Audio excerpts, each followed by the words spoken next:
Hey, so can you believe we're just like a couple of weeks out from a whole new year, and y'all done figured out it's a whole new decade too, right?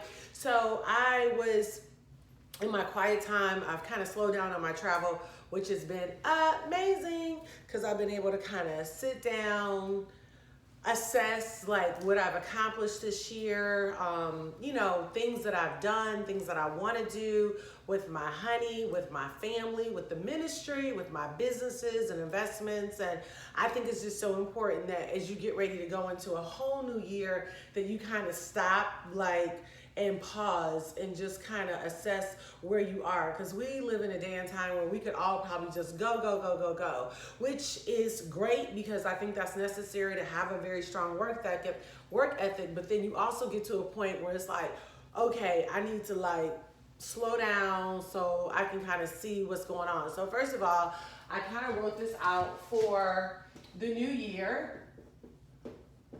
Raise the bar 2020. Yep, raise the bar 2020. And why is that important? Because if you don't set a greater standard in your life, or you don't put a greater demand on your life, then you end up just living like the same life over and over again. So the first thing I want to suggest that you do is to create a vision board, okay? Now, this is something that Ben and I and the Millionaires Club, Destiny Center, the ministry, everything, we're really, really big on vision boards. Now, you can do a vision board a couple of ways. I'm a girly girl, so I like lots of colors. So this is a vision board that I created actually in 2009. And it has the yacht that I want. It has just all kinds of cool stuff on here that I wanted. And the cool thing is a lot of things that I had on here have come to pass. There's still a couple things that I'm believing for, but nonetheless, even if in your prior vision board it hasn't come to pass yet, still create another one. You might say, well, I did one 2 years ago, but that stuff hadn't come to pass. I believe you need to create a new vision board every single year for yourself. Now, I also did like a smaller one. This one is bent because it goes in my iPad. So I actually keep this one with me. And by the way, with my vision boards, I actually take them to Kinko's or wherever, and I have them laminated, right? Because I get magazines, tons of magazines. You can get any magazine, like maybe you want to update your house. So you go out and get like a luxury magazine,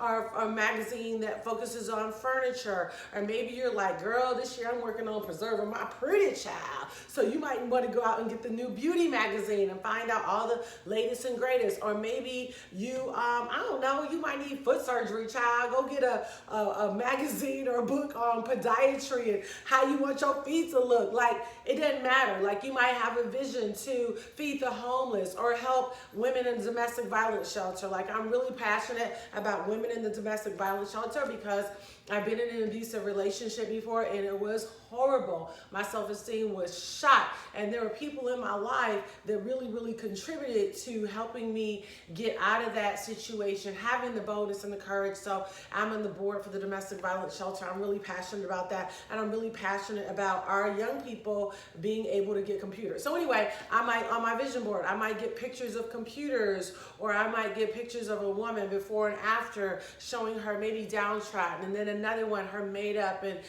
living her best life. And so I also created this sheet called Accumulate Appreciating Assets. And I also had this laminated as well. And this is one of the things we talk a lot about in the club because, everybody sets like a lot of goals at the beginning of the year, which you should be setting goals, but you also need to have accountability partners and wealth circles and wealth relationships. So one of the things that I want you to put on your vision board is I want you to put the top to 20 goals that you want to accomplish in 2019.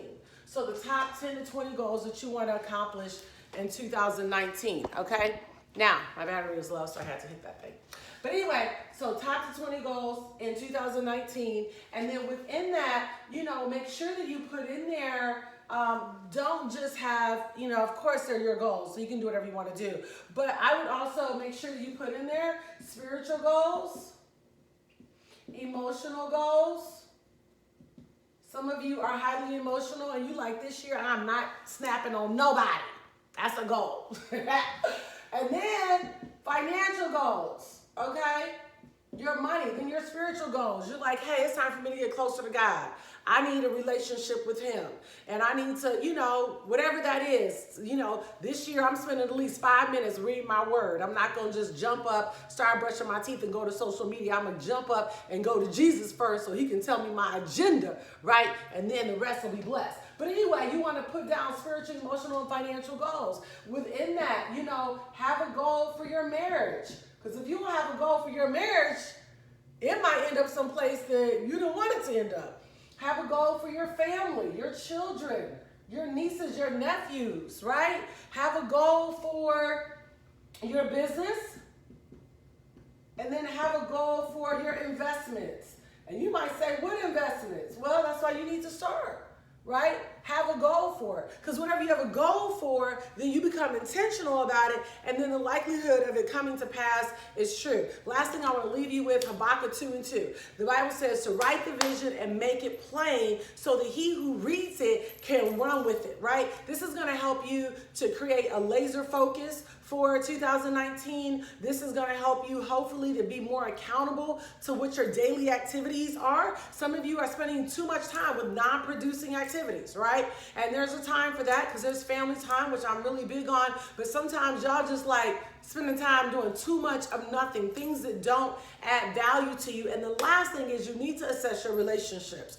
Who do you need to be in a relationship with that you are not in a relationship with now? And you feel like if I'm getting a relationship with that person is going to help take me to the next level. Because you literally become a product of the 5 people that you are closest to. Literally. Why? Because the way they talk, the way they think, the way they move. If you hang out with indecisive people, you're going to be indecisive. If you hang out with decision makers ready to make power moves and do this, that, and the third, then you're going to find yourself making power moves. If you hanging out with people that's tired all the time, oh child, every time you talk to them, they tired. Then you gonna find yourself being tired, right? So it may be time for you to scale up in your relationships, get around some vibrant people, energetic people, people that are enthusiastic and excited about life and grateful to be alive and grateful that God has called them to do great things. So anyway, I hope this encouraged you, and now I gotta go start working on my new vision board for 2020. Bye.